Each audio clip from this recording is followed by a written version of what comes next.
వందే మాత్రం. నేను మీ journalist Navata. Welcome to our political. బెంగాల్లో బీజేపీ ప్రభుత్వం వచ్చాక ఇటీవల Kolkata municipal corporation park circus ప్రాంతంలోని ప్రముఖ రహదారి అయిన సుహ్రవర్ది అవెన్యూ పేరును అధికారికంగా గోపాల్ ముఖర్జీ రోడ్గా మార్చింది.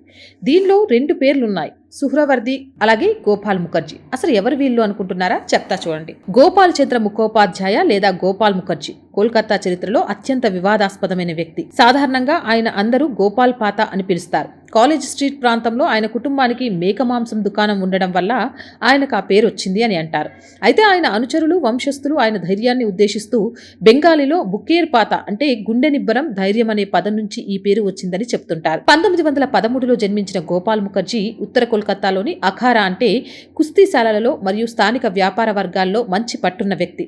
స్వతంత్ర సమరయోధుడు అంకుల్ చంద్ర ముఖర్జీ ఈయన స్వయానా మేనమామ. 1946కి దేశ విభజన తప్పదు అని తేలిపోయింది. అయితే ఏ భాగాలు ఎటు వెళ్తాయనే వివాద సమయంలో తూర్పు బెంగాల్ ఎలాగో పాక్ వైపు వెళ్లినా ఆ ప్రాంతంలో పెద్దగా అభివృద్ధి లేదు అని, మహమ్మద్ అలీ జిన్నా అప్పటికే పారిశ్రామికంగా అభివృద్ధి చెందిన కలకత్తాను హింస ద్వారా తమ వైపు తీసుకుందుకు హిందువులను భయపెట్టి కలకత్తా నుంచి తరిమేయడానికి ముస్లిం మూకలను రెచ్చగొట్టేందుకు ఇచ్చిన పిలుపే డైరెక్ట్ యాక్షన్ డే. అది ఆగస్టు 16, 1946. జిన్నా పిలుపు మేరకు ముస్లిం మూకలు కలకత్తాలో నివసిస్తున్న హిందువుల ఇళ్లు తగలబెట్టారు, స్త్రీలను అవమానపరిచారు. ఘోరమైన ఈ దాడులనే గ్రేట్ కలకత్తా కిల్లింగ్స్ అంటారు. ముస్లిం లీగ్ శ్రేణులు హిందువులపై దాడులు చేస్తున్న సమయంలో అప్పటి బెంగాల్ ముఖ్యమంత్రి ముస్లిం లీగ్కి చెందిన హుస్సేన్ షాహిద్ సుహ్రవర్ది నేతృత్వంలోని ప్రభుత్వం మరియు పోలీసులు మూగ ప్రేక్షకులుగా మిగిలిపోయారనే తీవ్ర ఆరోపణలు ఉన్నాయి. హిందూ కుటుంబాలు, మరీ ముఖ్యంగా మహిళల రక్షణ కోసం గోపాల్ పాత తక్షణమే స్పందించి భారత్ జాతీయ బాహిని అనే సాయుధ ప్రతిఘటనా సమూహాన్ని ఏర్పాటు చేసి తన అనుచరులతో కలిసి దాడులను తిప్పికొట్టడం ప్రారంభించారు. ఒక హత్యకు ప్రతిగా 10 హత్యలు చేయాలి అనే వ్యూహంతో ఆయన శ్రేణులు హిందువులపై దాడులను తీవ్రంగా ప్రతిఘటించారు. గోపాల్ ముఖర్జీ బృందం ఎదురు దాడులు ఎంత తీవ్రంగా ఉండేవంటే కొన్ని రోజుల ఘర్షణ తర్వాత ముస్లిం లీగ్ ప్రతినిధులే స్వయంగా గోపాల్ పాతా వద్దకు వచ్చి శాంతి చర్చలు జరిపారు. ఆ తర్వాత కలకత్తాలో శాంతి స్థాపన కోసం వచ్చిన మహాత్మా గాంధీ ఆయుధాలను అప్పగించమని కోరగా గోపాల్ పాతా నిరాకరించారు. ఈ ఆయుధాలతోనే నేను మా ప్రాంత ఆడబిడ్డలను, ప్రజలను కాపాడుకున్నాను, వీటిని అప్పగించను అని గాంధీజీ ముఖం మీద చెప్పినట్లు చరిత్రకారులు పేర్కొంటారు.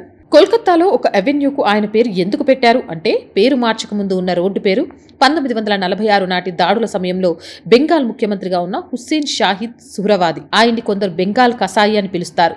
హిందువుల దారుణ నరమేధానికి కారణమైన వ్యక్తి పేరు కోల్కతా నడిబొడ్డున గుర్తు చేసేలా ఇన్ని సంవత్సరాల పాలనలో ఉండేది. ఇలా ఉండడం తగదని దాడుల నుంచి నగరాన్ని, హిందూ సమాజాన్ని కాపాడిన గోపాల్ ముఖర్జీ పేరు పెట్టడమే నిజమైన చరిత్రక న్యాయమని ప్రస్తుత ప్రభుత్వం పేరు మార్చింది. బెంగాల్ విభజన సమయంలో కోల్కతా మొత్తం పాకిస్తాన్లో కలవకుండా ఆపడంలోనూ మరియు వేలాది మంది ప్రాణాలను రక్షించడంలో గోపాల్ ముఖర్జీ పాత్రను శ్లాఘిస్తూ ఆ గౌరవాన్ని కల్పించారు. గోపాల్ ముఖర్జీని ఒక వర్గం ప్రజలు కోల్కతాను కాపాడిన రక్షకుడిగా కొనియాడితే, కొందరు చరిత్రకారులు ఆయనను అండర్ వరల్డ్ ముఠా నాయకుడిగా చూస్తారు. ఏదేమైనా 1946 నాటి పరిస్థితుల్లో కోల్కతాలో నివసించిన హిందువులకు ఆయన ఆరాధ్య దైవంగా మిగిలిపోయారు. ఆయన ఎంత తీవ్రంగా ప్రతిఘటించకపోతే అవతలి వర్గం వారు స్వయంగా శాంతి చర్చలకు వస్తారు.